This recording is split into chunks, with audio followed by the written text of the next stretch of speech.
everyone, welcome back to my channel. Today we're going to be doing another pick a card.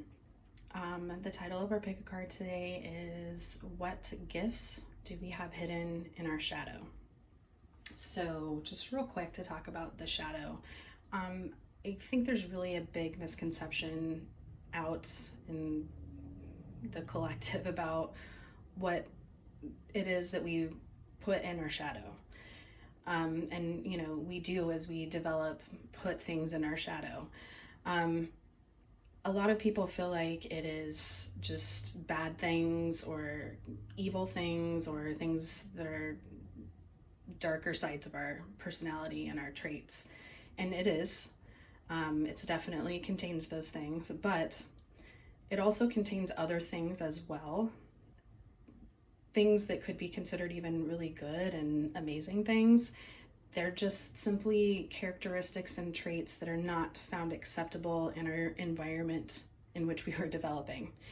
Either we were made to feel that way by the society that we live in, or, you know, parents or friends, or, you know, whatever social groups that we have. Somehow there were traits about ourselves that were deemed unacceptable, and so those just got pushed into the shadow. But they're not all bad, honestly. They're just weren't acceptable. So that's what we're doing our pick a card on today, is we're going to be looking at gifts that we have inadvertently shoved in our shadow, but that we really need to integrate into our personality to kind of help us live fuller lives, you know. We have 4 piles today. We're doing 4 piles today. For pile number 1, we have the Lapis Lazuli.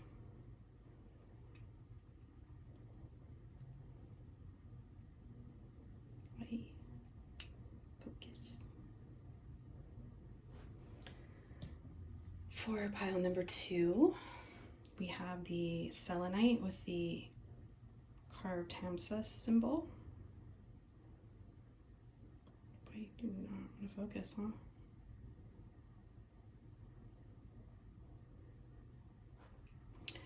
For pile number 3, we have the Carnelian.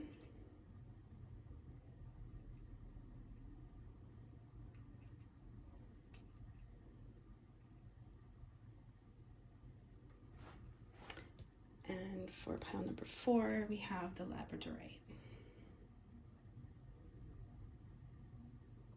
So beautiful.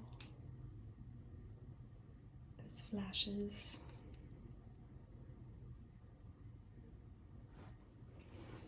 Okay, so if you know which pile you would like to choose, it might even be more than one. I will meet you in your timestamps and you can go right into there. But if you would like to stick around and listen to the astrology part, we're going to do that right now. So we have a full moon coming up tomorrow in Gemini. I actually made some notes, and we have visual aids today, you guys. Also, as I was preparing for this, I was looking for just a plain old zodiac wheel. I do not have one, which is kind of crazy to me, because why do I not have one? I mean, I might have one. I think I might have one that's on a book somewhere, but I have no idea where that book is. So yeah, anyway, so I drew kind of a very rudimentary little diagram of what we're going to be looking at with this full moon. Here we go. The full moon is going to be making a mutable grand cross alignment with Saturn, the Sun and Mars, and Black Moon Lilith. So we have the full moon in Gemini, Black Moon Lilith in Virgo, the Sun and Mars in Sagittarius, and Saturn in Pisces. So you're probably wondering, what is a mutable grand cross? Well, first of all, grand crosses are not super common aspects, especially in a natal chart. So if you have one, it's not a common aspect. They're not easy aspects either. I actually have 2 of them in my chart. They are not easy aspects. They're not. It is something that you basically have to learn how to navigate and overcome and make it all work together, because the nice thing about a Grand Cross is that it's a closed aspect. So that means that all of these energies like bounce off of each other. And so it does make it a little bit easier to work with because there's stability there. Whereas some other aspects, there's not. So we're just going to leave that at that. Now, what makes it a mutable Grand Cross? So that means that this Grand Cross aspect is in all of the mutable signs. So it's in Gemini, Virgo, Sagittarius, and Pisces. There are also, those are all the mutable signs. There are also cardinal Grand Crosses, which would be Aries, Libra, Cancer, and Capricorn, and then a fixed Grand Cross, which would be Leo, Aquarius, Taurus, and Scorpio. But we're talking about a mutable Grand Cross today. I do have a video on the different modalities, which is what those are called. I don't think a lot of people watched it, which fair, it's kind of boring. I'm not gonna lie, it's not super exciting information, but it is basic astrological information, and it will help you understand the different signs a little bit better, kind of like knowing what element you are. If you know what modality you are and what element you are, it's going to give clues to help you better understand your sign. So, on to the mutable cross, Grand Cross. Just gotta take a sip of water really quick. Okay, so the mutable Grand Cross is the evolutionary process of aligning with information symbolized by Gemini that is founded in natural laws of the material world and truth, symbolized by Sagittarius, and adjustment of viewpoints and opinions, symbolized by Virgo, that are not based on universal, divine, or timeless principles, based on Pisces. So in a nutshell, it is it's a lesson in flexibility and adaptation. It's acquiring information, filtering that information to bring understanding to the human journey. Mutable signs are very flexible. They do have ability more than any of the other signs to adapt. They have a perpetual need for expansion. Like they always want to, they do a lot of side quests, you know. They like the side quest because it's just more gathering of information. However, it can make them very flighty and changeable, and they have issues with sticking to goals. And it can also make them very chronically non-confrontational. And that's not, I mean, it depends on what's in the whole chart, but those are just some little characteristics that go with immutable energy. So what does this mean for this full moon specifically? So, because that's, you know, again, the mutable Grand Cross, that's the basis of the evolutionary process. But for this specifically, what are we going to talk about here? So first of all, the full moon in Gemini, we're going to be getting some information that's probably going to affect us on an emotional level, that is going to push us into trying to basically try to do something about it with Sagittarius, especially with the Sun and Mars in Sagittarius. They are doers, and there might not be a whole lot of planning, I guess, involved. It's more, you know, Sagittarius is more of a reactor than a planner. But they always do have the best of intentions because it's, you know, ruled by Jupiter. So it's the planet of good luck and, you know, best intentions and expansion. So, you know, their intentions are good. However, you know, if something comes up, you might have a fire sign, probably a Sagittarius, but could be another fire sign, trying to tell you the best way to go about fixing those things, you know, for instance. That's how oppositions work. So usually with an opposition, it's energy that is coming at you and often it's projected energy. So with the squares, when we have a square, that type of energy is more of the stressful, really irritating energy that you have to deal with. Squares, you have to deal with that energy, or else it's going to keep on making your life not fun. It's like having a rock in your shoe. If you don't stop what you're doing and deal with that rock and get it out of your shoe, you're going to end up with a blister or worse, So it's that's what squares do. So yeah, that's, as you can see, these are not necessarily pleasant energies that we're going to be dealing with here in this full moon. So that's kind of where that stuff's coming from. That's going to be more transitory. That full moon and Sun, Mars, Sagittarius energy, that's probably going to dissipate and move on pretty quickly. The aspect that I really want to point out and that we're going to be dealing with for a lot longer is this with Saturn in Pisces and Black Moon Lilith in Virgo. And then I will also tell you how this polarity, the Saturn, Black Moon Lilith, Virgo, Pisces polarity, is going to integrate into our pick a card about our shadow today. First off, Black Moon Lilith in Virgo processes information.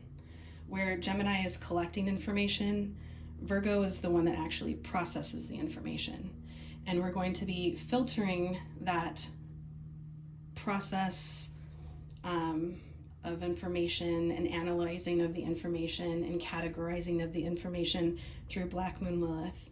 And in this case, and especially in a collective case, Black Moon Lilith represents things like shame, isolation, rejection, things like that. So whatever's going to be happening here is going to be filtered through shame and rejection in Virgo. And some of those things can be really old programs of shame and rejection and things, that's how things get shoved into our shadow, is that feeling of shame, and that we have to, reject those parts of ourselves in order to be accepted and safe and fit in. So that's kind of where this information is going through. These informations acting on this Black Moon Lilith energy is not going to make us feel very good. We need to be very conscious about reacting out of triggers and wounds and toxic behavior, because it's definitely going to be a propensity to do that during this full moon. We really do need to be conscious of putting ourselves into other people's shoes as well. That's where the Saturn in Pisces comes in. Saturn in Pisces is the stronger energy in this whole situation. Saturn is it's the strongest energy when you're talking about this stuff. So we're going to have to defer to that karmic taskmaster, because that's what's happening here. And again, it's not saying that the things that Saturn in Pisces is going to teach us are bad. We might have a hard time hearing them at the time, but it doesn't necessarily make it a bad thing. It also means that we're going to have to actually work at it. These are things that are going to take some work to deal with and to reconcile. But Pisces itself, as the sign, being a symbol of universal truth and universal wisdom, and Saturn in there as the teacher planet, the taskmaster planet, the karma planet. They're things that we need to deal with, and it's just the higher octave of energy, really, and it's gonna really hold us back if we're not willing to learn those lessons. Because what's going to happen is we're going to stay stuck in all of this energy, especially this critical shame and things like that. So that's really what we want to get out of. How do we do that? The first thing is having compassion for ourselves first. When we have compassion for ourselves and our own wounds, we automatically will have compassion for other people. Most of the time, the most judgmental people are judging themselves just as harshly. And most of the time, especially when we have judging energy, it's projection. That's where these oppositions come in. It's projection of energy onto someone else, because we see in someone else these characteristics that we have problems with in ourselves, or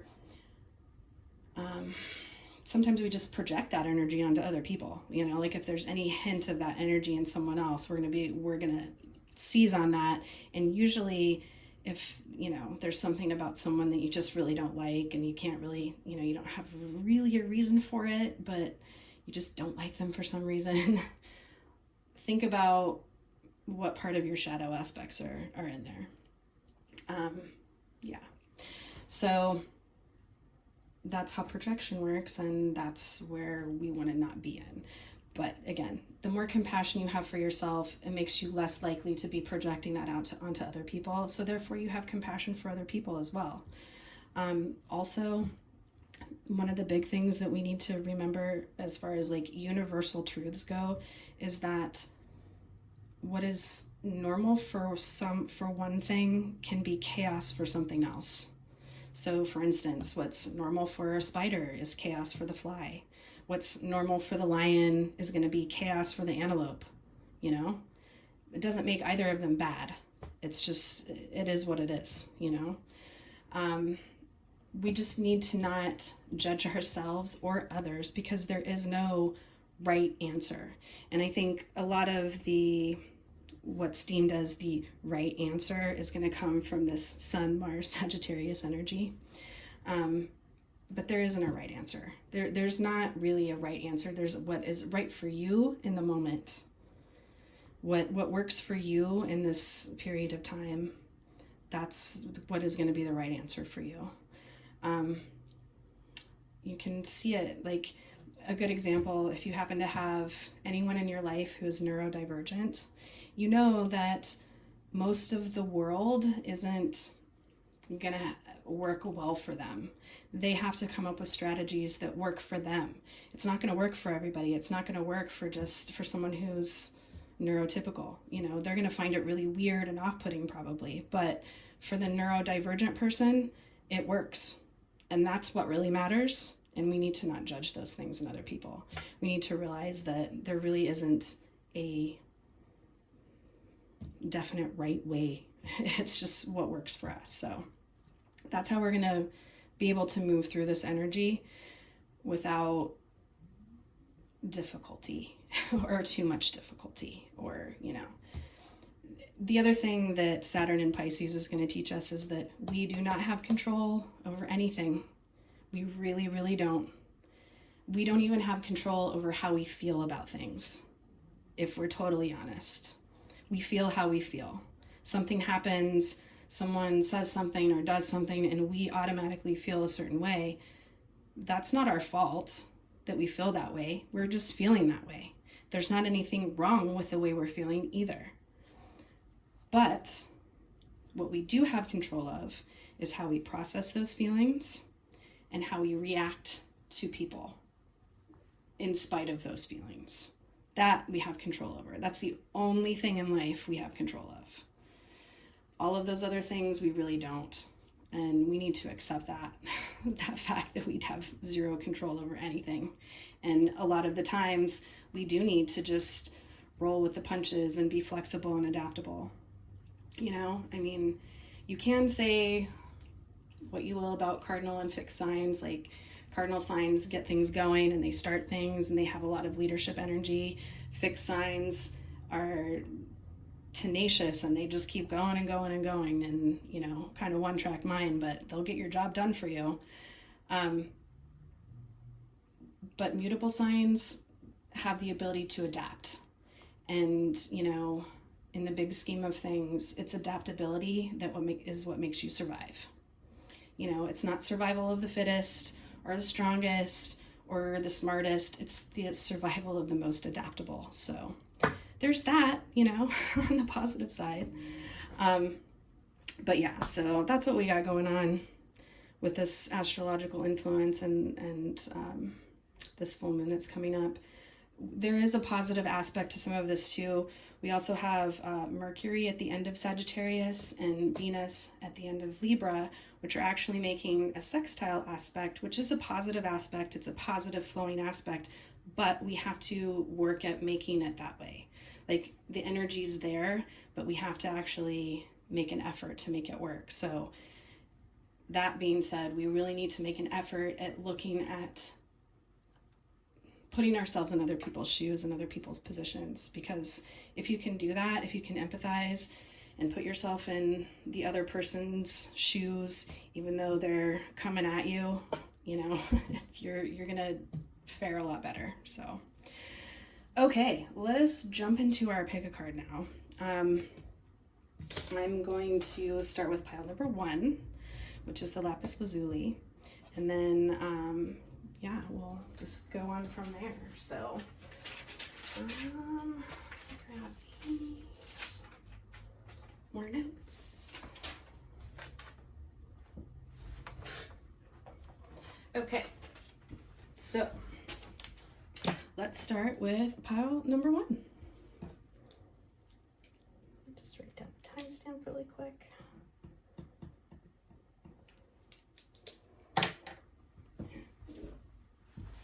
These guys out of the way.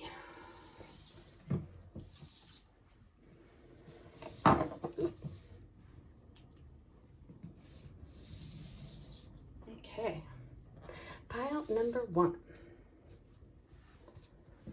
All right, you chose the Lapis Lazuli. So I always find with crystals and working with crystals, if I am drawn to a particular crystal, I almost always need that energy. Like if I go and look it up, I almost always need that energy, always. So yeah, that's kind of the idea that we're going on here with this. So let's talk about the Lapis Lazuli.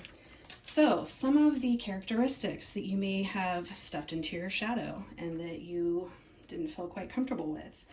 A belief in past lives, a belief in the sacred, esoteric, and occult wisdom and knowledge, and a belief in astrology, mystical wisdom, maybe some psychic abilities that you kind of are like, no, I don't do that. Or maybe you've had some pretty crazy dreams in your time that actually came true. Or you also have the ability to balance masculine and feminine energies as well. So those are some of the characteristics that you may have shoved into your shadow because someone told you you were weird for it. So what we're doing today with the cards, we're doing all oracle cards, and there's 2 archetype cards and 2 animal cards, and these are going to be some other traits that or gifts that you've shoved into your shadow. And then we're going to be getting the alchemy cards, and then I have a new deck. It's the Witch's Familiar Runic Oracle that we're going to be using for some advice as well. So let's start with your animal cards. We have the otter and the elk. Okay, so otter is the water sign. It is a sign of joy and happiness and fun. You may have stuffed down a childlike sense of fun, or just the ability to experience emotional joy. That's something that you could have put into your shadow because, maybe, I don't know, man, there's lots of reasons why that can happen. I know it sounds crazy, like why would someone do that? Why would someone put that in their shadow? But honestly,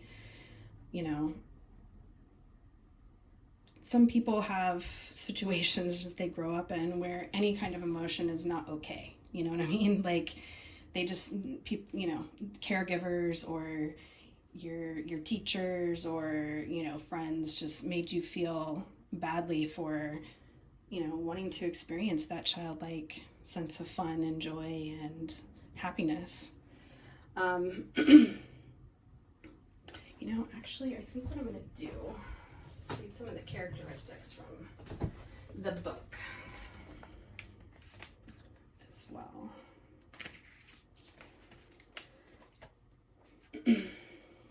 Yeah, unobstructed joy, playfulness, when in balance, full of love, and you don't need anything.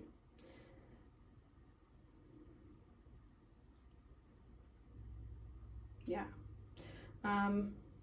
Perhaps the most joyful creature within the animal spirit deck, the otter, represents absolute bliss. Otter energy is the playfulness of a child, available to us at any age. They have a giddiness and a reverence for life itself, without the presence of doubt, worry, or skepticism. Imagine yourself with a little more otter energy. What would life look like? What would it take to bring you there? The otter card begs these questions and wants to transport us to that precious place as soon as possible. So yeah, I mean, like I said, joy.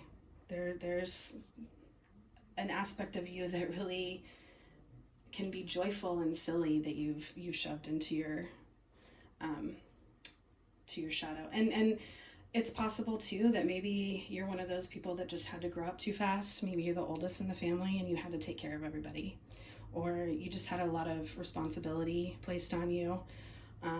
Maybe you had to not only take care of siblings but a parent even. That's also possible. We also have the elk.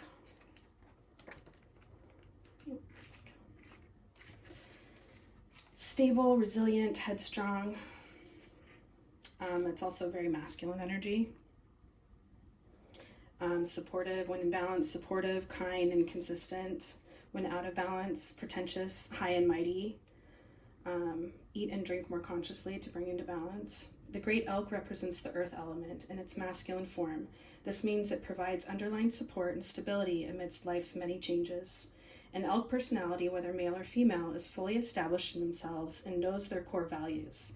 They become known and respected for acting in ways that uphold those values. Sometimes the elk's ego can become inflated, but for the most part, they make damn good fathers, mothers, lovers, and friends. The world needs more elk energy. Boundaries is a big thing for this card, especially if this is an aspect that was shoved into your shadow. You know, you could have been one of those people that has sacrificed your own boundaries and your own masculine energy for someone else. You know, you became the caretaker all the time, and you know, sacrificing yourself and your own energy for you. Let's see what we got here. These we have the flame and the unseen. Are they all in there? Yes. Okay.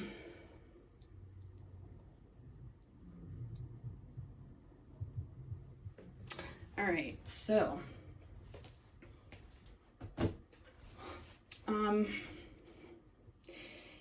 you also probably have kind of a hard time taking up space. I'm getting like maybe you're not real super comfortable with that masculine fire energy as well. Sometimes we do have a hard time with that.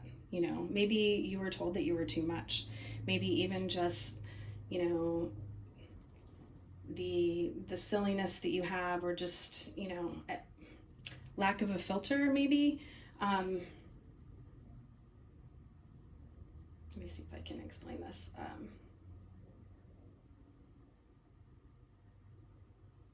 Somehow there were parts of yourself, not only your childlike ability to experience joy and have fun, it was thwarted because you were thrown into a situation where you had to be the caregiver and the caretaker of your siblings, of just other people, a lot of self-sacrificing. People probably made you feel like you couldn't take up space. If you did try to take up space at all, they would shut you back down. Made you feel like you had to hide your light away. They could have also made you feel really bad or feel like there was something wrong with you because you did see the unseen. You know, maybe you do have some abilities to see, to even see the big picture. you know, the unseen is also giving me that esoteric knowledge and the, you know, the occult and things like that, because, you know, it's esoteric because it's secret, you know, sacred knowledge. So, you know, maybe an interest in that, magic, witchcraft, you know, things like that. People made you feel badly about as well. So you shoved that in there too. But all of these things are not bad traits. They're not, you know, they're not something to be ashamed of. And if someone made you feel that way in the past, they were wrong, not you. But these things are still in your energy, and they are, you know, they're things that we are going to have to go into the shadow and maybe even address some scarier aspects first before we can find these things. And that's another part of the shadow journey, is, you know, collecting not only and integrating the things that are, you know, the darker aspects, but also integrating the good parts of it too. So being able to find that joy again, knowing that you can set boundaries and, you know, be stable, and, you know, be stable for yourself and set stable boundaries for yourself, you know, knowing that you're allowed to take up space and you're allowed to have needs and, you know, wants and desires, and, you know, not feeling weird for the things that you enjoy. So, okay, let's grab some alchemy cards and see, what do we need to do to alchemize this energy?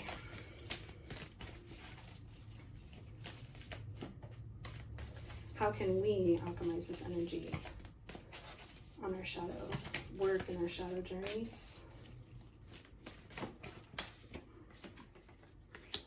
Okay, we have winter.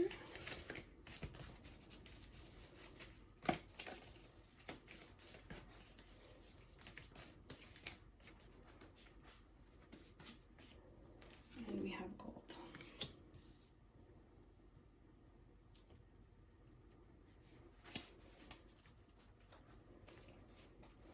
So,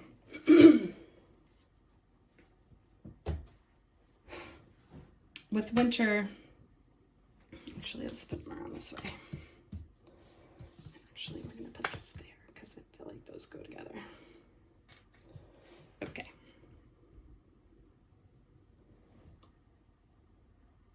So, with winter, I'm getting back to that whole occult thing. Or, you know, tapping into the unseen. Winter is really a time when a lot of that happens. The veil is thin. It's actually, you know, it's really more than just around Samhain and the solstice. It's pretty much between both of those, between Samhain and the solstice. That's when we have that dark time, when the veil is thin, and, you know, just the dark time. That's a lot of cultures, especially when you're in those northern or extreme southern hemispheres. That's what that's all about. And the winter time, and, you know, things going into dormant phases. And there's nothing wrong with that. You know, there's nothing wrong with the dark. There's nothing wrong with going into those dormant phases. We all need to go into those sometimes. So it might be a time to pull back and know that we can do some self-reflection and really actually look at, again, those shameful aspects of ourselves or those rejected aspects of ourselves, and get more in touch with that and really look at them. But also knowing that you're allowed to take up space in the world. You're allowed to have feelings and to take up space and to experience joy and to do the things that you want to do, and the things that, you know, to be able to put those boundaries in, and to be able to have those things that you want, and to be able to go out and have fun. And you don't have to be the responsible person all the time. You literally can go out and have some fun. There's nothing wrong with that. And there's nothing wrong with taking up space and, you know, having a good time and just being your authentic self, feeling passionate about things. There's nothing wrong with that. So we're also going to get some of the Runic Oracle. This is a new deck. It's super cute, pocket size, with a book too, which not all pocket size come with a book, but yeah. Anyway, I really like it. So we're going to get, I think, let's get 2 cards. We're going to get 2 cards, and this is going to symbolize help from your guides, or energy from your guides, ways that your guides can help you, or gifts from your guides too. Okay, there's our 2. So we have the seahorse and Laguz, I think that's how you say it, and Hagalaz with the scorpion. Okay, so what gifts are your guides helping you out with? And we're reading this out of the book because, can't even see that, can you? We're reading those out of the book because I just got this and I'm not familiar with all of them. Okay.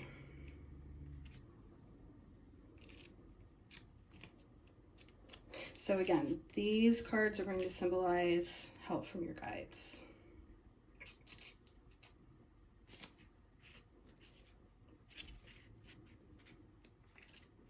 Okay, Hagalaz, scorpion.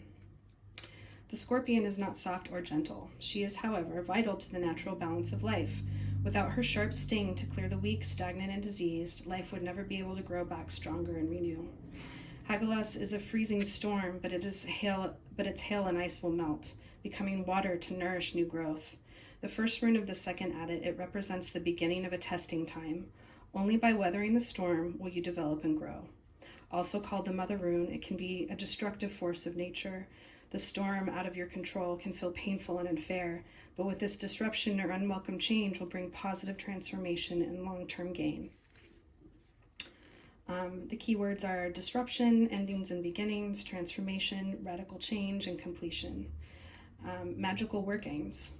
Though often an intimidating rune to work with, Hagalaz aids you in moving through a stormy time and finding growth on the other side. It is helpful for shadow work, and it is best for reserved when you are facing significant struggle. Write the rune on a natural object like a piece of wood or a stone.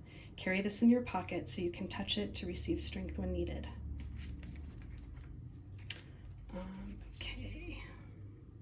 So yeah, I think that it's also bringing me back to that whole concept of, Saturn in Pisces, and there's just things in life we can't control, and we have to just do our best to move through that energy the best we can, and realize that it's only by stepping back and being conscious about how we react that we can actually really get through that. Okay.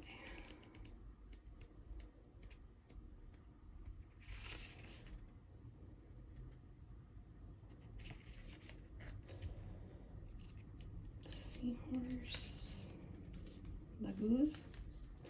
Floating in the great waters, this tiny seahorse feels the current's ebbs and flows. In this great universal ocean of life, and in her softly shifting dream state, she knows the unity of all life, the connection that flows through past, present, and future. In her world, water is everywhere, pervading all things. She is a living energy source of everything. She is a symbol of the unconscious, of invisible life forces, the dream state, and hidden aspects of the self. Laguz is a powerful rune in the way water is powerful, fluid, and ever-changing. It calls you to release the struggle and go with the flow. Spend time in meditation and allow your deeper intuitive state to speak and to guide you. Laguz reminds you that on life's journey, not all can be controlled, and change is the only constant. Without change, life becomes stagnant. Keywords are flow, memory, dreams, the unconscious, fate, and karma. Magical workings. Clairvoyance and future sight are enhanced by Laguz. Use this rune as an aid to work with the dream state and astral projection, possibly tracing it over your third eye. So that's the other thing too, the Lapis Lazuli, I talked about that. Didn't I talk about that? Yes, prophetic dreams and psychic abilities. So that's something that your shadow is definitely, and your guides are definitely moving you closer to, is getting in touch with that intuitive aspect of yourself, and starting to believe that stuff, actually, believing those things about yourself. So that is what I have for you, pile one. We're gonna leave it here. I'm trying not to make these readings like super long, but yeah, I hope you enjoyed the reading. Definitely hit the like button, and if you haven't subscribed yet, why not? Subscribe so you can not miss future readings. And if this resonated for you, can you drop a blue heart in the comments?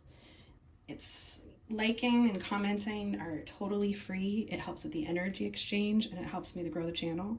So anything that you can do for that, greatly appreciate it. Like I said, if you did resonate with this, drop a blue heart in the comment section and make sure and like it and subscribe so you don't miss any more readings. And I will see you in our next reading. Bye.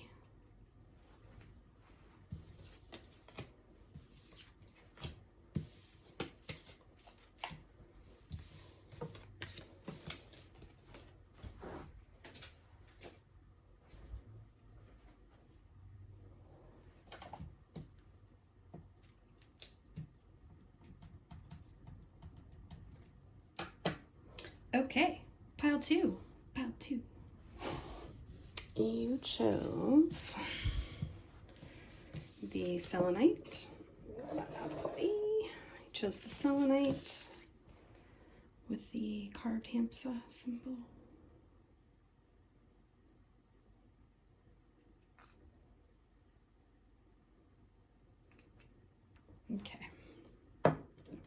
Okay, so what we're gonna do, we have 2 archetype cards and 2 animal cards.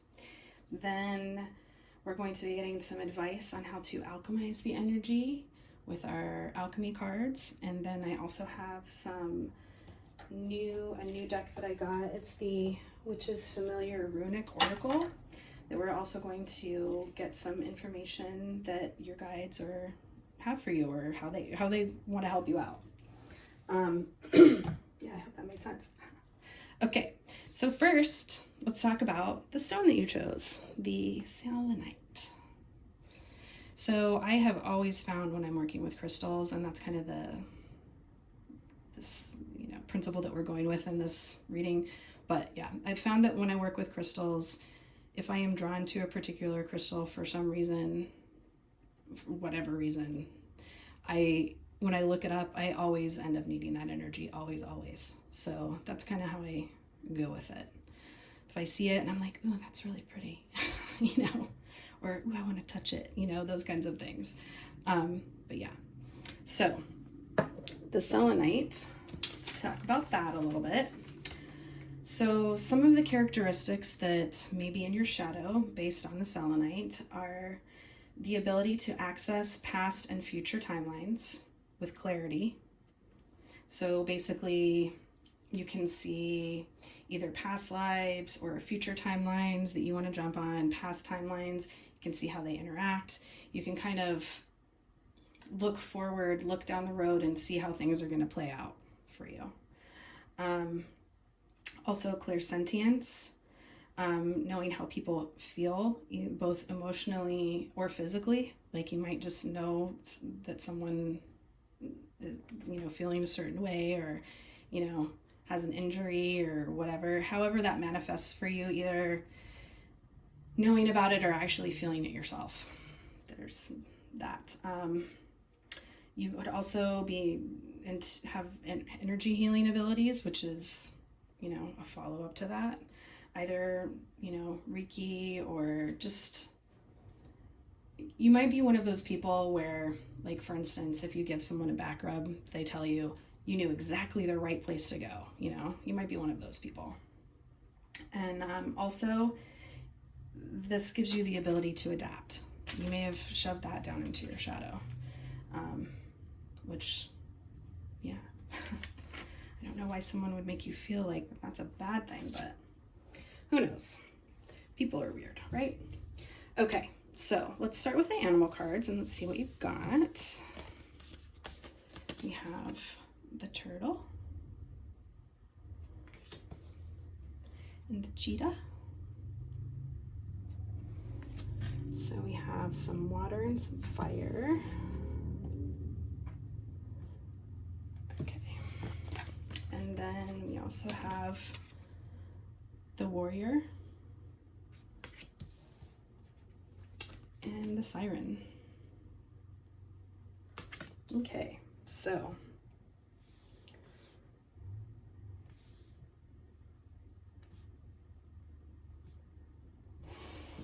okay.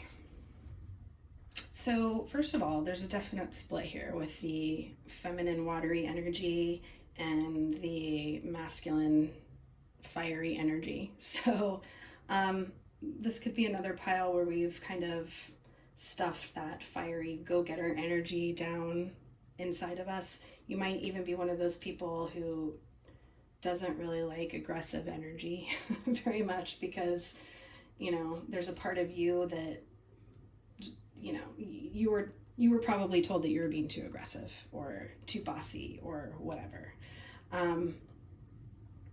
Also, there's a seductive quality about you that you've stuffed into your shadow that, you know, which again, it's not necessarily a bad thing, but there's a feminine energy about you that, and about how, let's see, how can I explain this?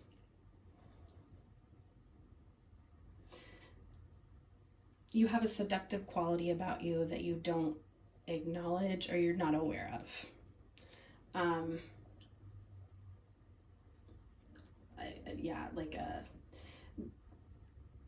I think that there's, it goes back to the concept of you don't necessarily have to be traditionally good looking to be sexy or have sex appeal, you know what I'm saying? So even if you don't feel like you're traditionally attractive or traditionally good looking, you still have a very seductive quality to you that you are either not aware of or you try to ignore or you try to play down. And also, you know, again, an aggressive energy that people kind of had probably told you, well, you might have been told you were too much at one point too, you know.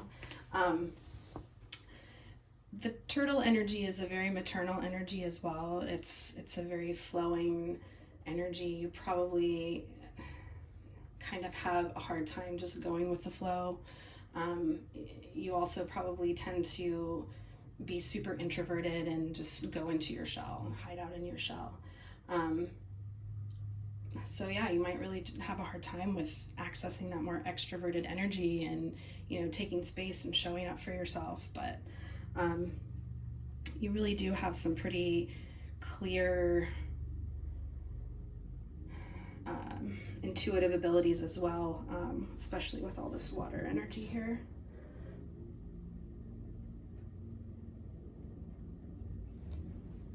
I'm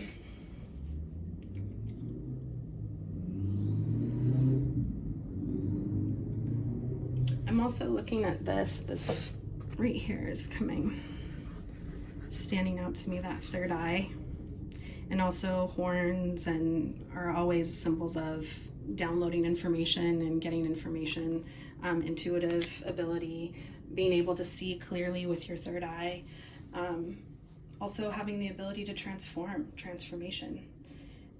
That's definitely an awesome trait to be able to have, is and which helps us jump timelines, you know, like if you may be one of those people that if you do go through a big healing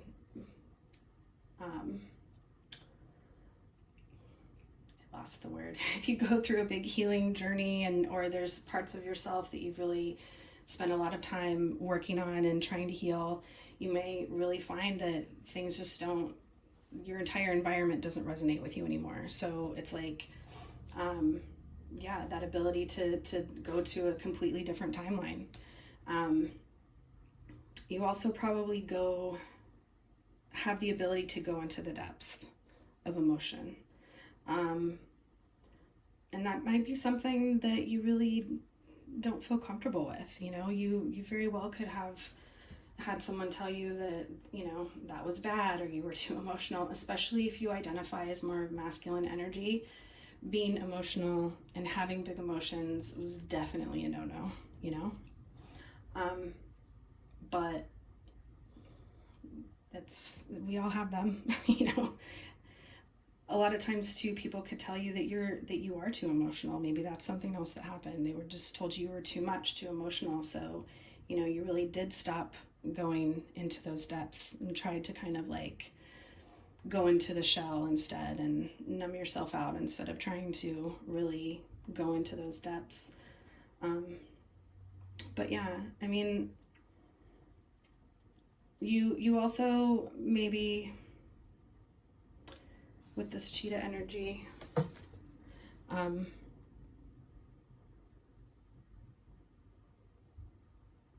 I'm kind of getting that, again, a little bit of that flighty energy, that adaptable, let's go for it. Actually, it's not even really flighty. It's just, I guess it could be, what's the word?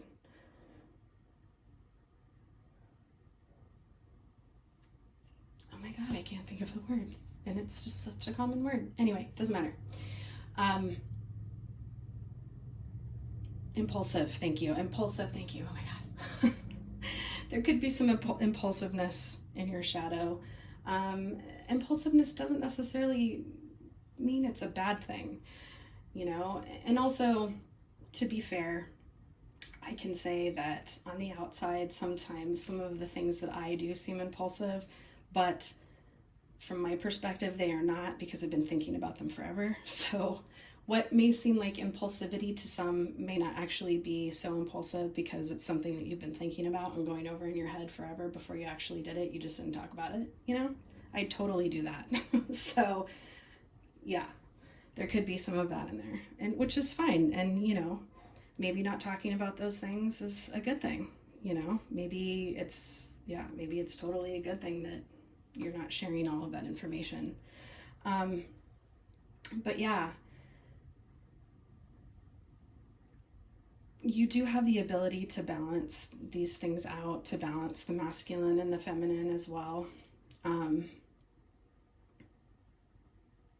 Because there is so much of, you know, that feeling nature, but also definitely a very fiery fighting aspect of you too. So, you know, and to not be afraid to balance those things. Don't be afraid to take up space, especially if you're female, if you identify more as female. Don't be afraid to take up space. You're allowed to be seen. You're allowed to be in your feminine power, which happens to be pretty seductive sometimes, you know, that it's definitely, okay. Siren energy has a lot of power to it, and I think that that's what makes it scary. That's that whole, well, if I go down into those depths, are you going to completely devour me, you know? And maybe you feel like that too. Maybe you feel like the emotions are going to devour you if you go down too far into those depths. But there's, you know, some really amazing things that you can find down there too. So don't be so afraid of that. But all right, let's get some alchemy cards. Oh, and one more thing too about the warrior. It's okay to be a fighter. It's okay to go after the things that you want. That's also what I'm getting with these two cards. To definitely go after the things that you want and to fight for the things that you want. There's nothing wrong with that. You can do both, you know. Okay, let's grab some alchemy cards here and we'll see what we need to do to integrate these aspects of ourselves into our consciousness and not just leave them in our shadow. How do we, you know, deal with those feelings of shame and rejection?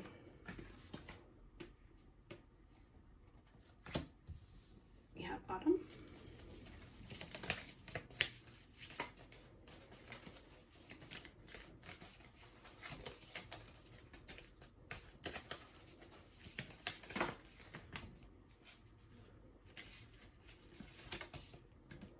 And we have the red and the white rose.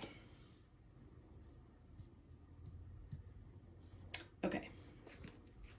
So with the autumn card, it talks about harvesting and integrating and things like that. So, you know, integrating knowledge that we've learned through the process of going through spring and fall or spring and summer, integrating the learnings that we've done,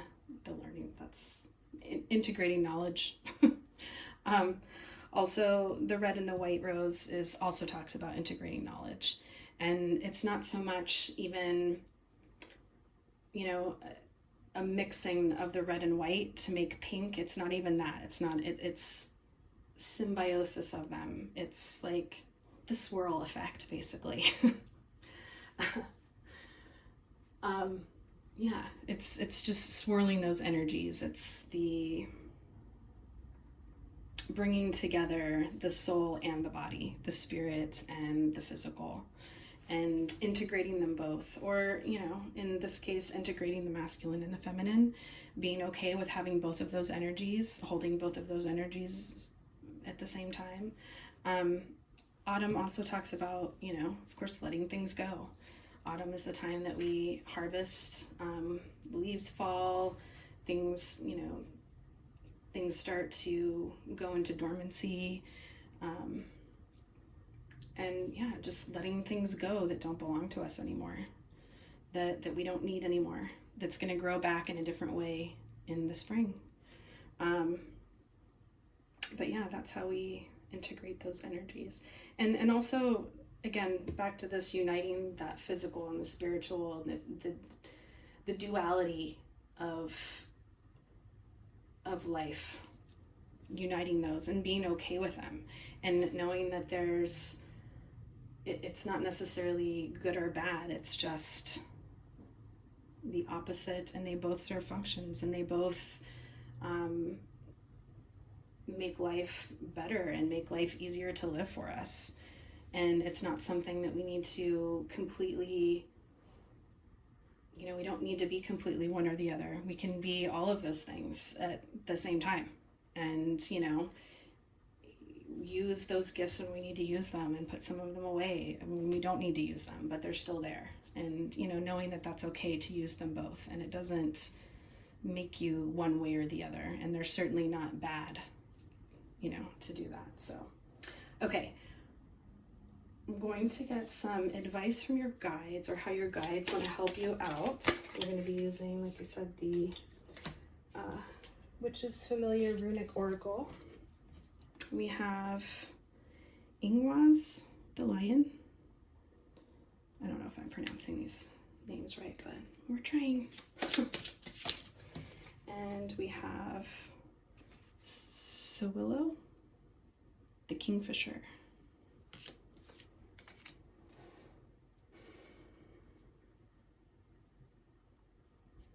So right away with the lion, I'm getting definitely Leo energy. And again, let's do this, that taking up space.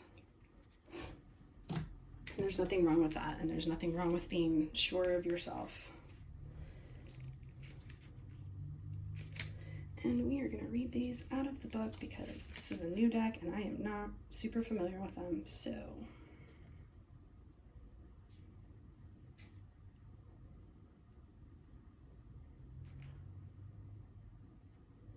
okay, let's start with the lion.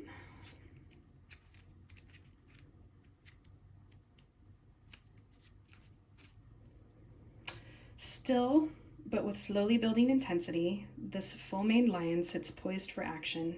He holds within himself the potential for an explosive release of energy. He is the leader and father of his pride. If called to it, he will make the ultimate sacrifice to ensure the survival of the next generation. Ingwaz is a rune of growth, the spark of life, the germination of seed. It has enormous creative potential and is the fertile male representation in balance with Berkano's female. If you receive this rune in a reading, consider taking time away to create space for transformation and inner growth. It is time to build up your energy stores. An explosive expenditure of energy may soon be needed. Keywords: creation, wholeness, harmony, evolution, and energetic burst. Magical workings. Ingwaz can function as a container or a receptacle for energy. So on the full moon, consider inscribing it on a clear quartz crystal before you charge it in the moonlight. Full moon's coming up. But yeah, it really does go with this cheetah energy as well. That, knowing when to act, having the clarity of timelines, the clarity of future timelines, to know when to act. That's definitely a gift. Yeah, so check that out. Okay, let's talk about the Kingfisher.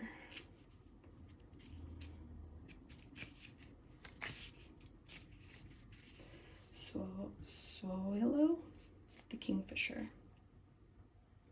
The sun flashes off the brilliant feathers of the kingfisher as he bursts from the water, droplets sparkling like diamonds. Filled with pure life force, the vibrant little bird has boundless energy and overflows with well-being.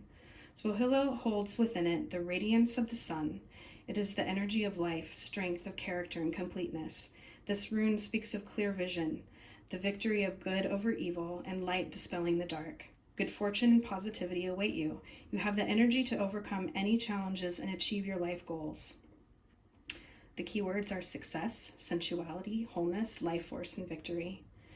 Magical workings. This healing rune can be worn to enhance the life force energy. Swohilo also combines well with workings with citrine. Yeah, so these definitely go well together. The kingfisher also dives deep into the water to get their nourishment. And they eat fish, which is also very symbolic of Pisces. So we have a lot of go with the flow and integrate those masculine and feminine, the ability to see when is the best time to act, and when's the best time to go into hermit mode and reflect, and yeah. So that's what I have for you, pile 2. I'm going to leave that there. Make sure you like the video because that's free. All you got to do is hit the little like button. But it really helps me. It helps grow the channel. Also, if this resonated for you, drop a white heart emoji in the comments. Again, that's also free to do and also helps me grow the channel. And if you have not subscribed yet, why not? Why haven't you done it? Hit subscribe. Also, super easy. Just press the little subscribe button. And then also you'll get all of the new videos that come up too in your feed, hopefully. All right, so I'm gonna leave you that there and I will see you in another video. Bye.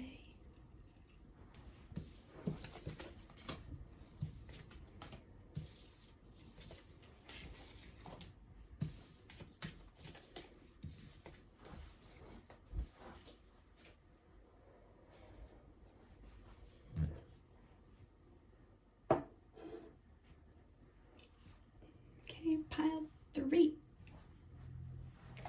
How are you today? I hope you guys are doing well. Okay, so you guys chose the Carnelian. I really like this a lot. It does look like just fire, right? It's smoldering inside. Love it. Okay, so right away, pile 3, I am right away getting that you probably, if you have fire in your chart, you either don't have a lot of fire in your natal chart, or if you do have fire in your natal chart, you're not comfortable with it. So I'm getting that right away. Especially if you identify as female or more feminine energy, we're really taught to not have that fire energy, to not take up space. That's definitely a masculine trait that is only allowed for masculine types to encompass that go-getter leadership energy, that confidence.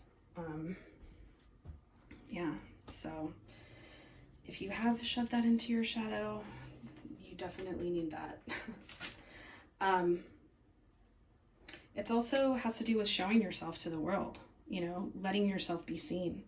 And, you know, maybe that's something, again, that was, you were told that you were a show off, or, you know, too much attention. Why do you want all this attention all the time? Or, you know, yeah. creativity. There's creativity. Oh, what I've told the other piles too. Anytime that I work with crystals, if I am really drawn to a crystal, I almost always need that energy. You know, when I look it up later, I always need that energy. So that's where some of this is coming in. Sorry, I should have said that. I said that with the other piles and they didn't. I'm sorry. Yeah, so also creativity. Just having big feelings and emotions is something else. Like, again, I'm kind of getting Leo energy from this too, where one of the best things about Leo energy is that they do have this just expansive, abundant, radiant energy that is just, it's colorful and big and, you know, go big or go home. And but it's a warmth, and it's really nice to be around, and it's fun. So that could be something that you've shoved into your shadow because maybe someone told you you were too much. Or an attention whore or something. I don't know. You also may be claircognizant, which means that you just know things. You don't know how you know them, you just know them. And you may get downloads too, but you may not necessarily know that that's what that is, because a lot of times people that have claircognizance, again, it's like, you know it, but you don't know how you know it, you know? Yeah, if you know, you do know. But yeah, you just know things. That you just know them. And people might have been like, why are you, you know, they may have made you feel weird about that while simultaneously denying that you were right, you know? So I'm getting that for you. And if people did that to you, I'm sorry. But also, you might, like I said, you might just know things and, you know, get downloads, and you're not really understanding that that's what that is, you know? But yeah, so look into that. But also, you might be a very big closet romantic and even believe in soulmates and past lives and, you know, things like that. And probably people made you feel weird about that too, because anytime people talk about any of that, like, I don't know, it just gets trashed. And honestly, if you haven't had a lot of good experiences in love or relationships, you can even shove that into your shadow because you just don't want to do it anymore, you know, because been there, probably still there.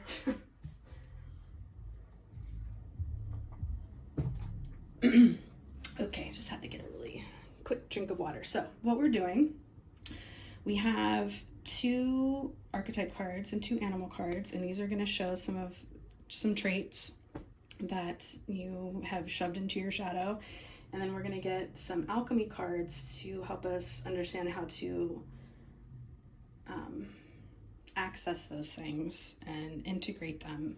And then we're also going to get some advice and support from your guides using the Witch's Familiar Runic Oracle. I just got this. It's super cute. It's pocket sized. Even comes with a book, which most pocket sized don't.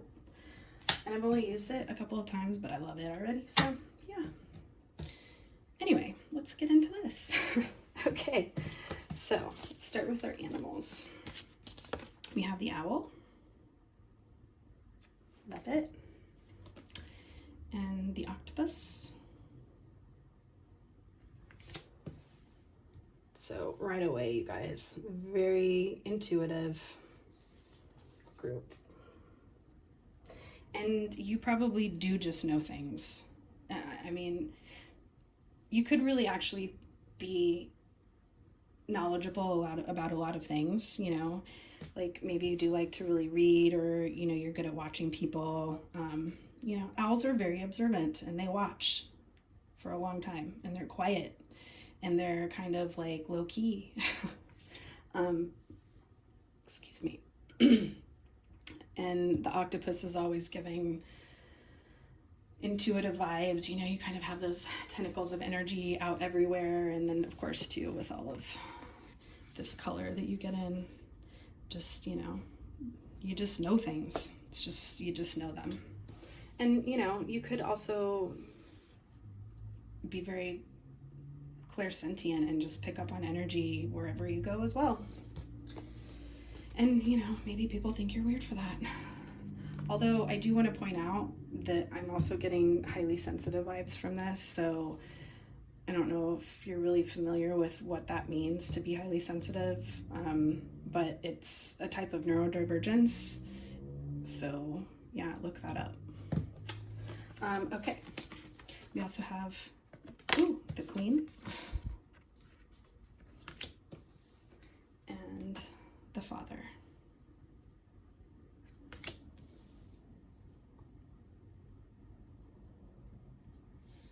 Okay.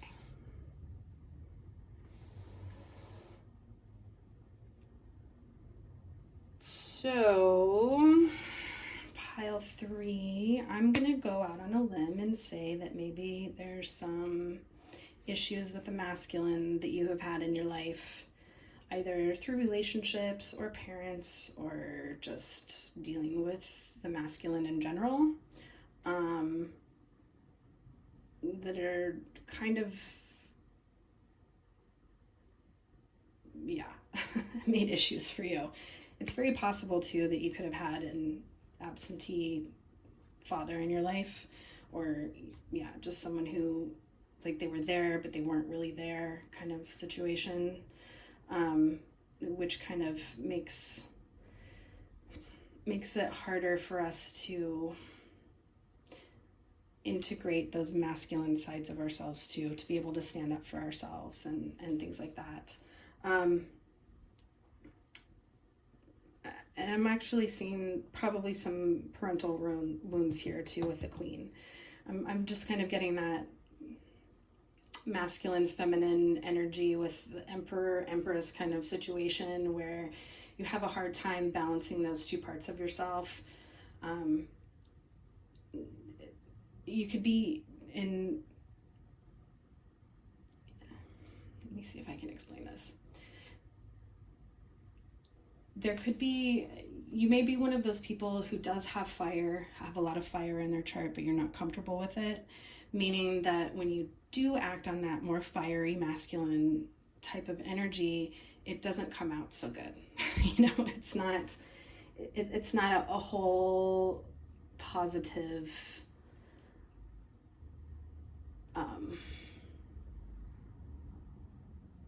application, I guess, for lack of a better word, of that type of energy. It just kind of comes out weird, I guess. I think you probably are a little bit more comfortable with the feminine energy, being in that feminine energy, being more submissive and diminutive and, sitting back and, not taking up space. I think probably you do have some big emotions that feel uncomfortable and very changeable, and you kind of don't know what to do with it, because not only can you not take up space in a masculine way, but you're not allowed to have those feminine emotions either, or exhibit either of them. There could really just be a situation where you had to just shut up and watch, so yeah. And if that happened to you, pile 3, I'm sorry that happened. You could have spent a lot of time alone. You could have had to parent yourself because your parents weren't around. There's a lot of situations going on there, but you definitely do have some intuitive wisdom and abilities. And again, maybe even being highly sensitive. Like, I'm looking at these things here. We have the moon, we have snakes. Snakes and reptiles are very sensitive to energy in their situations around them. I'm not sure what flower that is, but yeah, just, that moon energy, that really changeable, fluctuating energy. I really would look into the highly intuitive aspect as well. I myself am what did I say? Highly sensitive, but highly intuitive too. Highly sensitive people are very intuitive, and they do read energy, and they can tell what's going on all the times. They're very observant. Yeah, that's kind of how they learn from things, is observing. They do tend to be more introverted as opposed to extroverted, but not necessarily. And there's, time and places for those things. But yeah, that's something that I would recommend looking into. I will, if I can remember, I will try to put links and stuff to that in the description box as well. But also, you have a lot of wisdom. You probably do spend a lot of time people watching and watching how people interact. And honestly, I do that too. It's super interesting. You learn a lot about people by doing that. But yeah, that's what I'm getting from here. So let's grab some alchemy cards and take a look at how we can integrate this energy for you, or how you can integrate this energy in your shadow.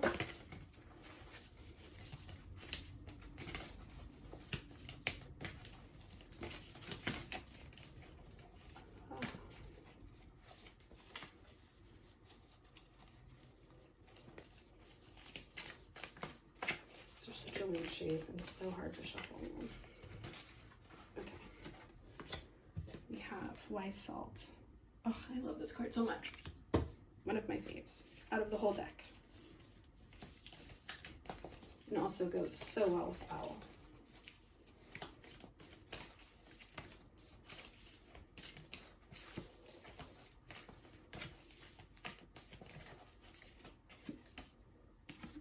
And rotation.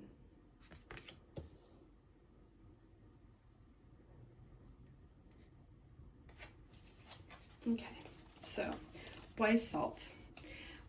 Wise Salt is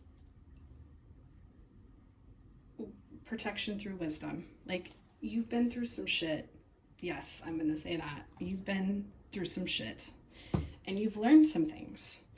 And first of all, I want to tell you that if you got this card, you've definitely been on a healing and learning journey for a while now, and you need to acknowledge that, and you need to acknowledge that you've gotten way further than you probably give yourself credit for.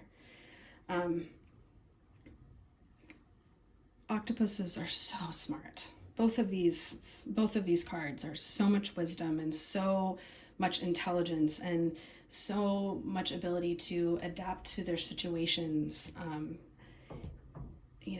But people just, they don't really see that a lot. And even, I'm sure a lot of times when we have gone through a lot of things, and even if we have healed and we have learned lessons, we still don't always acknowledge that in ourselves. But this card is definitely here to tell you that you already have the ability to do this, and probably have done some of this alchemization already, and to definitely give yourself credit. You have the wisdom, and it's protective wisdom. So it's wisdom that will protect you going forward as well. Things that you've learned, you know better now. And so you can go forward in a better way. And then the rotation card, it's kind of that same, I wouldn't say same exactly. It's understanding that cycles happen and that growth is not linear, it's cyclical. And a lot of times we go through the same lessons again and again, and we just get deeper meanings from them each time that we go around. So, even if you are going through some of the same situations that you've been through before, and you do know better now, and you have some protection from those situations, there's still things that we can learn in those things. There's still things about ourselves, deeper aspects of ourselves that we can learn if we go through those cycles and keep working with them. So, okay, let's get some advice from our guides.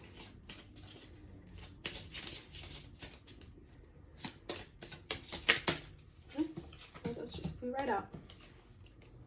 Okay, we have the seahorse with Leguz. And we have the eagle with Tiwaz. Okay.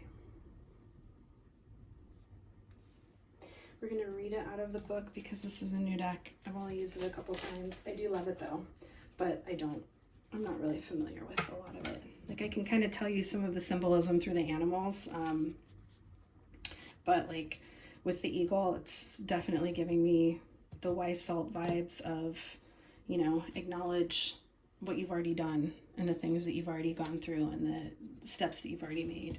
And then, you know, seahorses are very good with the flow. This also came out in pile 1 too, so you might want to check out pile 1.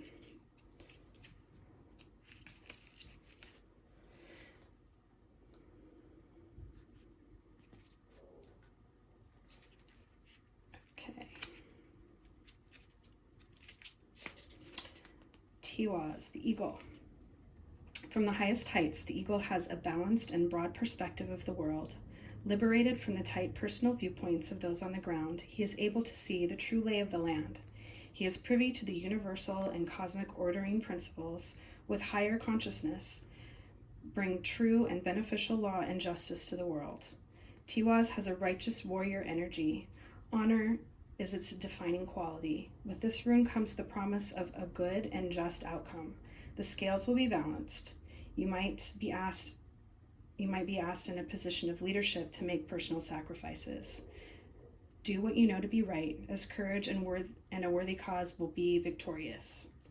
Keywords: justice, honor, sacrifice, loyalty, and victory. Magical workings. Use this rune and workings for fair and successful outcomes in legal matters. Call on Tiwaz for justice. Draw a tiny rune in lemon juice on the corner of legal documents. Yeah, this is just really kind of giving me that you've learned the lessons that you need to learn. You do have the wisdom that you need to get through whatever situation that you're trying to get through, you know, and you probably have sacrificed a lot of things already. But, you know, because of being observant and learning lessons and going through things, you already do have a really good perspective and, you know, and a lot of wisdom already. Okay.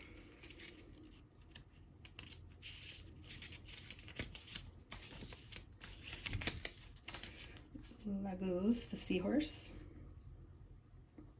Floating in the great waters, this tiny seahorse feels the current's ebbs and flows.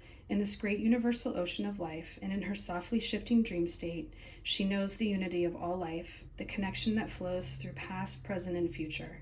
In her world, water is everywhere, pervading all things. She is the living energy source of everything. She is a symbol of the unconscious, of invisible life forces, the dream state, the hidden aspects of the self. Leguz is a powerful rune in the way water is powerful, fluid, and ever-changing. It calls you to release the struggle and go with the flow. Spend time in meditation and allow your deeper intuitive state to speak to you and guide you. Leguz reminds you that on life's journey, not all can be controlled and change is the only constant. Without change, life becomes stagnant. Keywords: flow, memory, dreams, the unconscious, fate, and karma.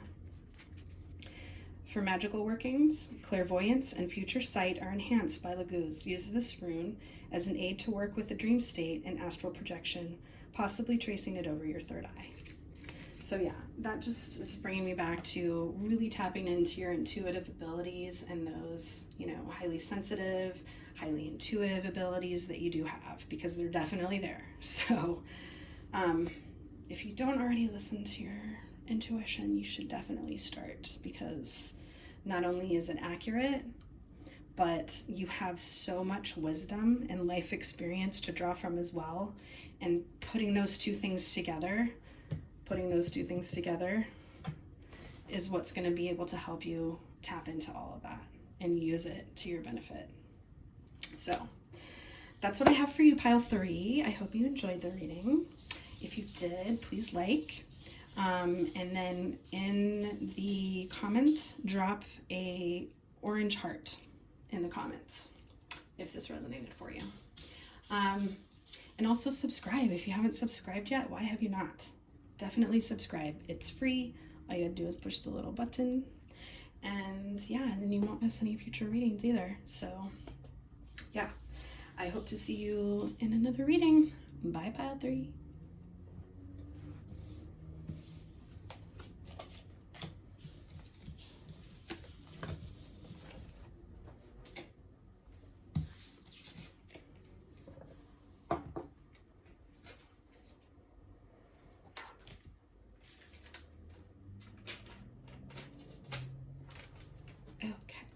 Hi, pile 4.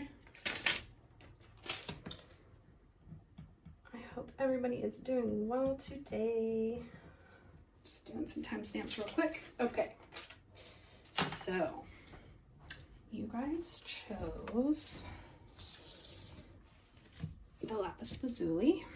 Or I did that before. This is Labradorite, not Lapis Lazuli. Sorry.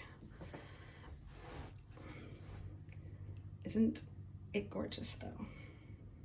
So here's a little folklore about Lapis Lazuli. It's actually believed that the flash that comes from here is the Aurora Borealis that has been captured by the Earth. Isn't that lovely? I love that. So definitely heavenly energy coming from these.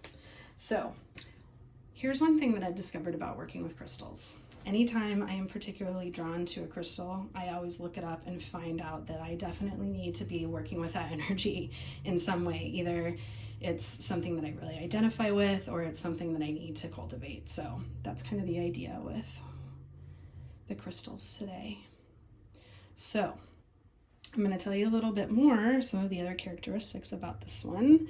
And we're going to kind of go with the idea of, so there's some of the characteristics that are in your shadow. Okay, let me see. So some of the things that you could have put into your shadow are your ability to read auras and people's energy, a belief in destiny, a belief in other worlds, the multiverse, parallel worlds, parallel universes, aliens, starseeds. People could really make you feel weird about that. Psychic abilities and intuition.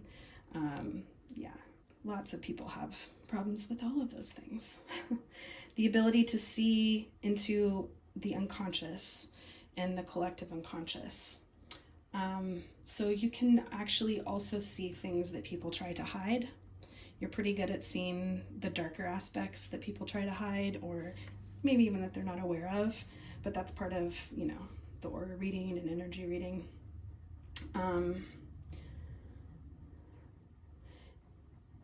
You probably also have a belief in astrology that, maybe someone made you feel weird about that, or, oh, it's not real.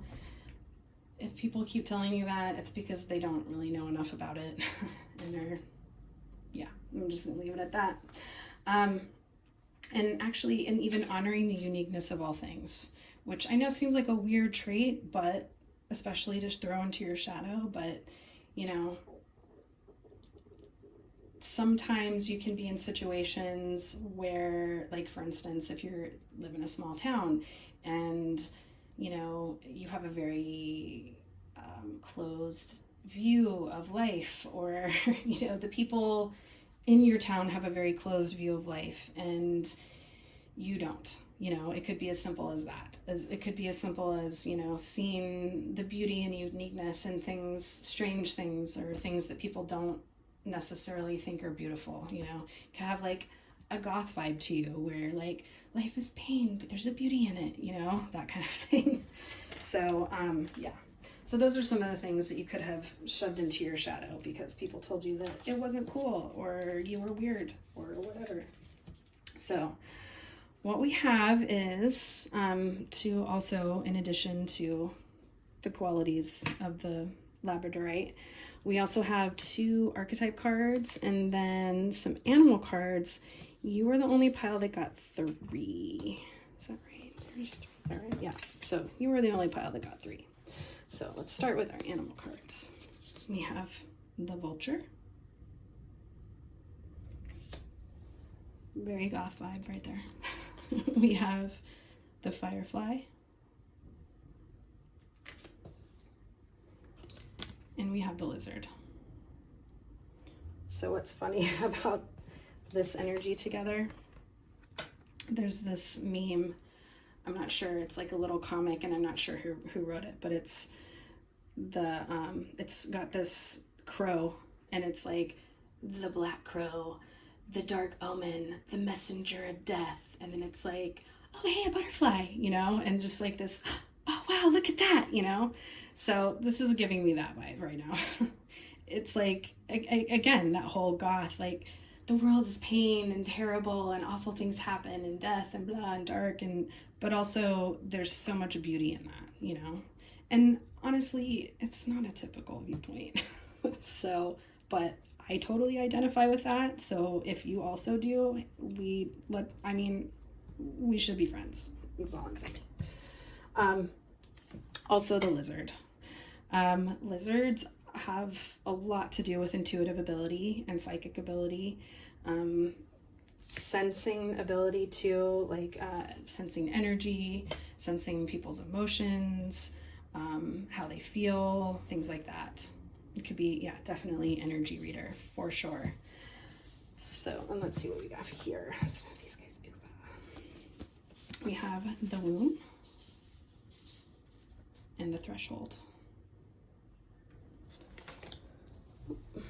Okay. I'm also getting a lot of sacral energy here too. So you could be very creative. You could also be very nurturing.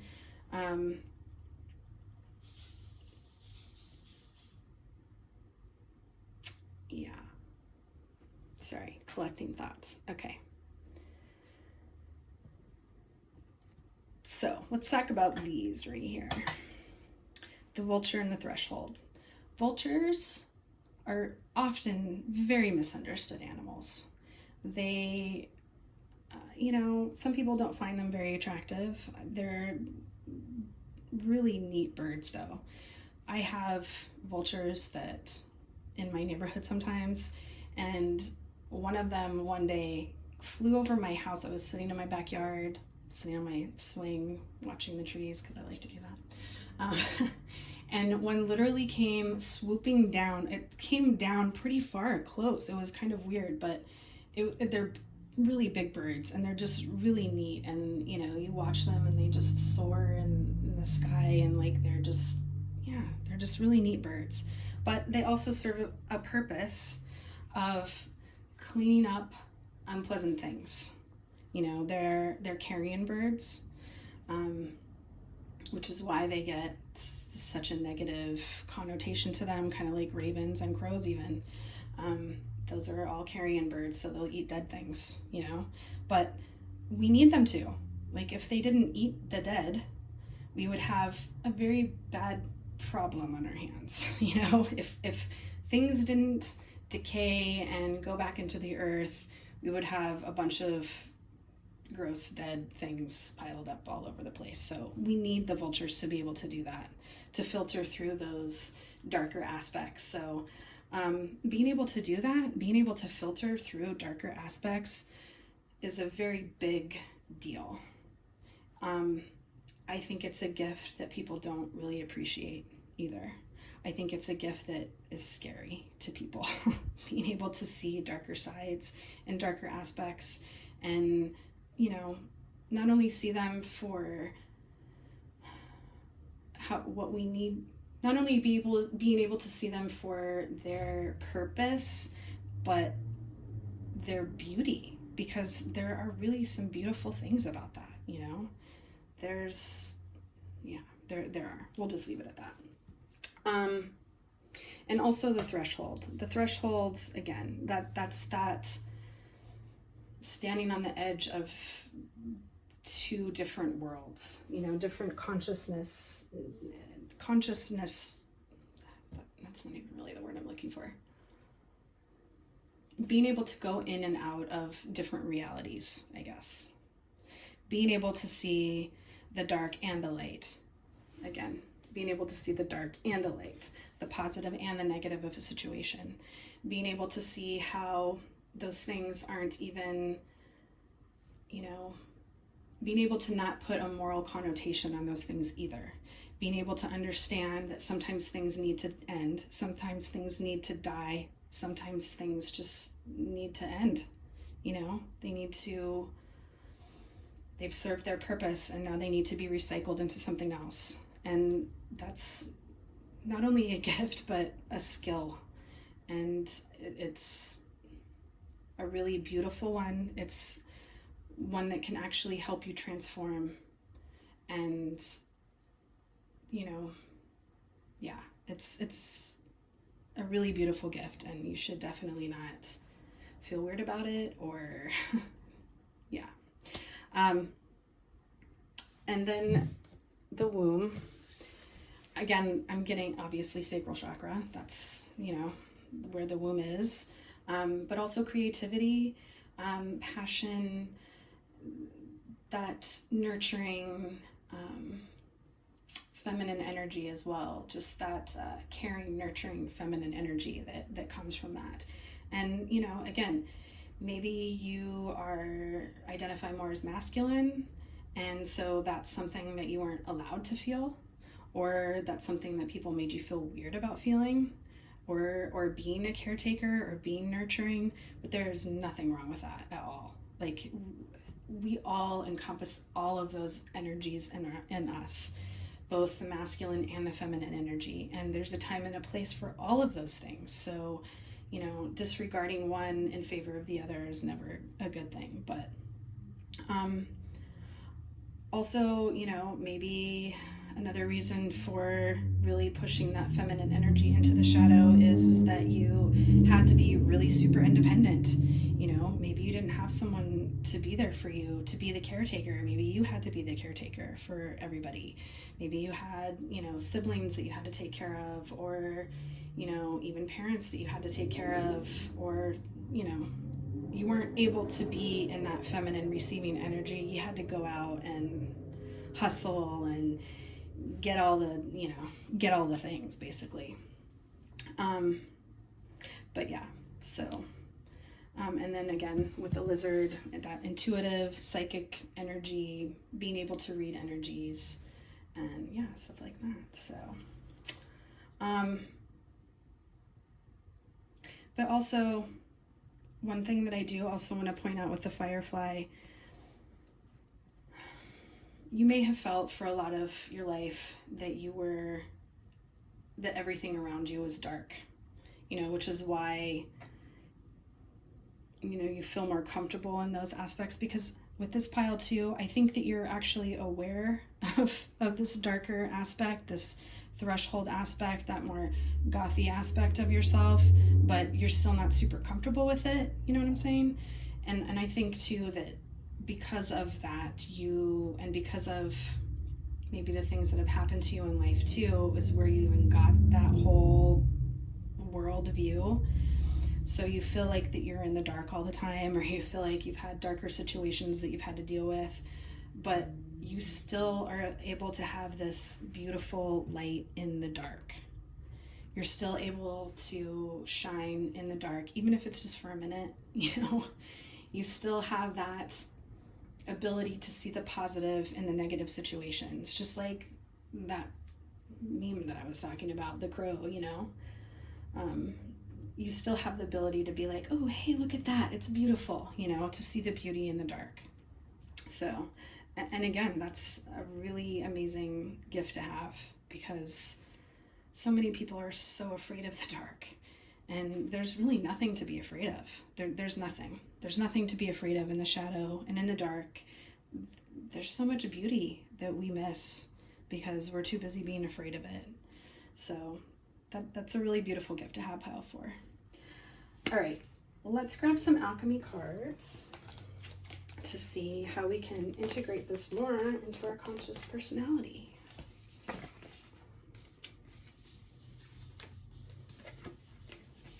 Okay. We have calcification and resin. Okay.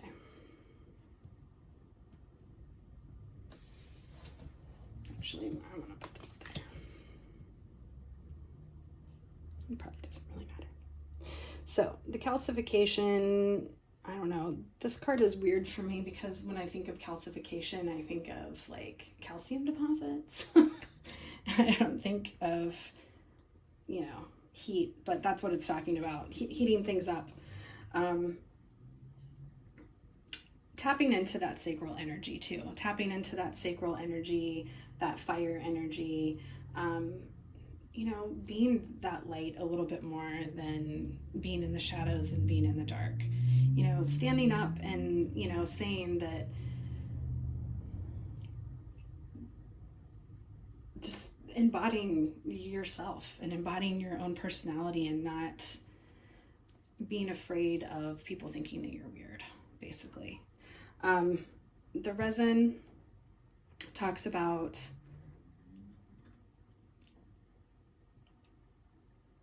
things that are crystallized, basically. Let me see if I can explain this.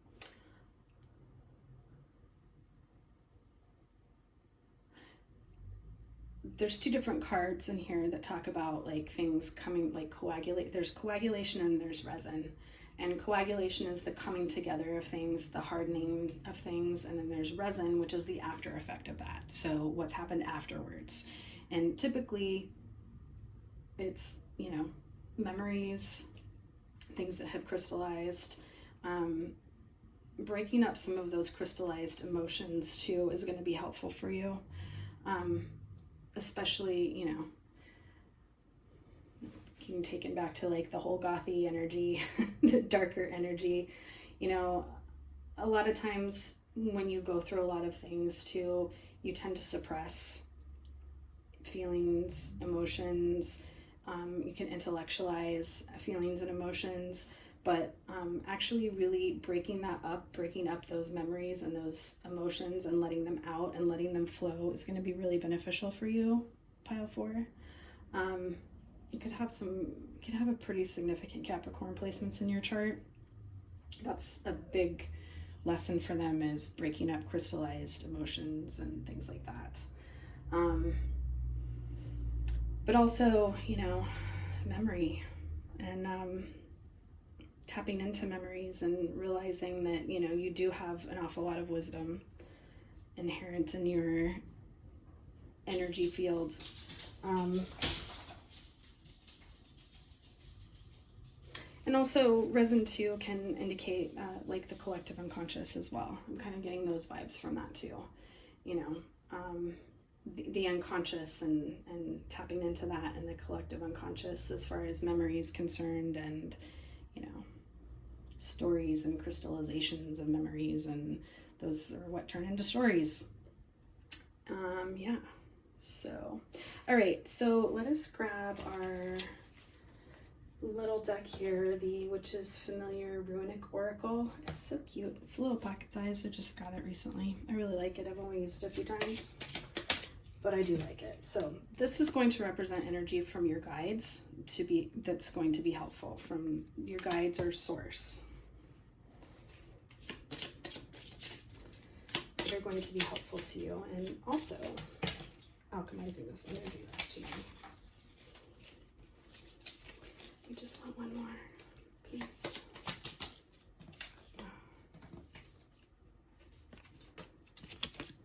Okay, we have Jira and the bee. Oh, and I'm sorry, the eagle and Tiwaz. Okay. So the eagle is talking about higher perspective and wisdom. Again, I think you do already have a lot of wisdom and perspective on yourself and some of your shadow aspects. And I think it's just more integrating those things into your daily life and not being so afraid of doing that.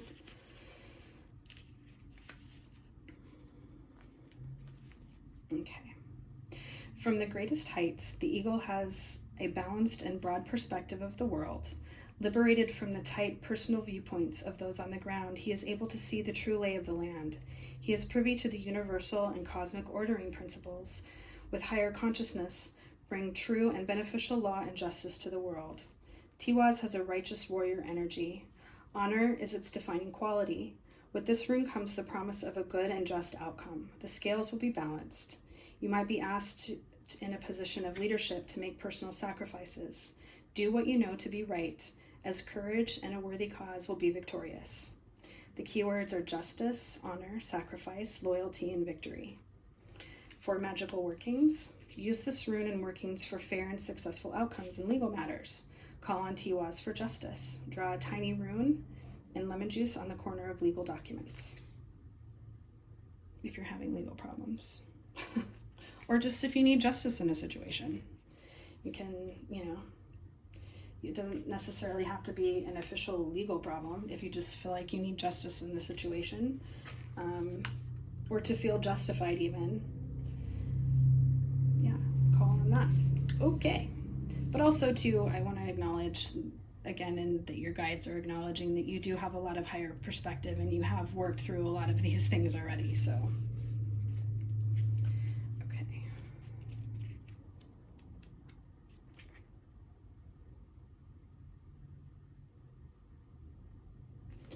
Okay, we have Jira and the honeybee.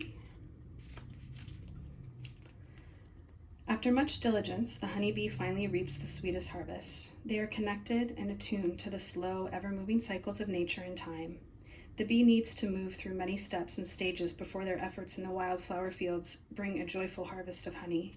As the 12th rune, Jira speaks of the yearly cycles of tilling, sowing, and reaping. It awaits the slow arrival of change with patience, planning, and hard work. Jira has a steady and joyous energy, and it calls you to pause for a moment and pay attention. You will reap what you sow, but you are also sowing the future you want. Oh, sorry, let me read that again. You will reap what you sow, but are you sowing the future that you want? It also asks, is the timing right? Jira indicates a total and happy completion with the promise that your reward is coming. Keywords are fruition, balance, abundance, cycles, and rhythms and harmony. For magical workings, beautiful Jira is wonderful to work with during the blossoming cycle of conception, pregnancy, and birth. Write this rune in honey on your belly before a pampering flower-infused bath. Okay, so it's bringing me back to those womb vibes and, cultivating and birthing things and being patient enough to do that as well. But yeah, so that is what I have for you, Puff 4. I hope you enjoyed the reading. If you did, and if this resonated, please like.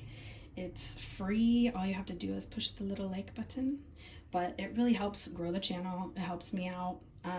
Also, if this did resonate with you, if you could drop a green heart emoji in the comments. Something else that you can do to help grow the channel. Anytime you comment, that helps me out.